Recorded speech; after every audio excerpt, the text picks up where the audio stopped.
Minister, I welcome some parts of the budget, but however, I don't welcome a lot of it because it doesn't help in the area that I represent. Now I'm going to read an extract that was on your budget today on the taxation side, which is VAT and excise extensions. I'm extending the current excise reduction of 21 cents per litre in the respect of petrol and 16 cents per litre in the respect of diesel. What the Minister is trying to do is trying to fool people that the price at the pump is going to come down at 21 cents on petrol this evening and 16 cents on diesel. But what he's doing is extending what he's already taken off. So there will be no reduction at the pumps at the moment. So to give the people in Ireland a breakdown again of what the Minister was misleading people on was, petrol at the current rate today is €1.86.9 at most filling stations. The supplier, even though the inflated costs, is getting 82.9 cents, and the petrol station that fills your car is still only getting 4 cents. And on petrol today, per litre, the government are getting €1 per litre. If you break that into gallons, and the gallon is costing €8.40, €8.52, the government are getting €4.52.68 cents. And if you work it into €100 in petrol today, the government are taking €53.35 cents out of every €100. And if you break it into diesel, today's cost is €189.8, and the supplier takes 95 cents, the filling station takes 4 cents, and the government takes 90 cents on diesel. How about that? And if you break that down into €100, the government are taking in tax, and all the taxes that they take, €47.10 on every €100. And then we come along to our gas and electricity. And before the budget was announced, Flowgas came out with energy announcement for the price hikes next month. As from the 26th of October, Flowgas customers will see their electricity bills go up by 17%, while their gas bills will rise by 23%. And guess what the government are going to take?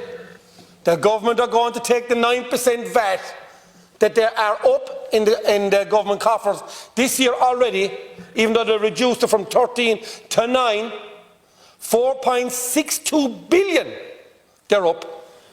And they're going to have more VAT on these costs because these are rising by 23%. So on the same 9% that they've reduced it to, their 4.62 billion is now going to jump to 6 billion. And who do you think is going to pay this? Every hard-working person, the working middle class, the working squeezed. If you have two people working in a household today, and if they're paying a mortgage, and if they have children, and they pay their transport costs, they are the squeezed middle. They are the people that are travelling around this country on the frontline services, and they both want to work, but they're worse off for working than if one person was working in the house. They wouldn't be as badly off because they would be able to get some entitlements. But you're being penalised in this country by this government if you work. You're being penalised in this country if you're frontline. That is the failure of your government not to recognise the people that are doing all the work. Now, Minister, you're on about the hospitality sector, which makes up 10% of the workforce in Ireland. And up to last week, Pascal Donoghue was meeting with the hotel federations and told him he wasn't changing on his 13%. That was going to happen. But the pressure from the rural independents and others kept pressure on him, and he said, no, we'll wait until February. Well, I can tell you this, he won't be in his position in February, but Michael McGrath will be under savage pressure to make sure that 9% stays there. These again are frontline people that come out and feed us and help us in all different sides of hospitality, and no matter what sector you work in. These are the ones that are out working day and night. These are the ones that are doing stuff for the economy. And Pascal Dunhood with his threats. You look then at the farming industry, and I couldn't say it, but you're full of, and we'll leave it at that. I won't be rude, John Corner, but everyone in this country knows what you're full of, and you're giving grants for the same things that are going to spread it. Yeah. You look at the construction industry, and we look at the mica and the pyrite in this country, and what is this government asking every person that is in a position to build a house? What is the government asking for anyone that wants to renovate a house? On all concrete products, you're going to put a levy because you're too cowardly to take on the people that caused this. And if you had done what I asked you to do and court tested all the houses before you retrofit them, you would have a full example in this whole country what blocks these quarries came from. You would have a full data sheet on the culprits that caused this pyrite problem. But what are you doing?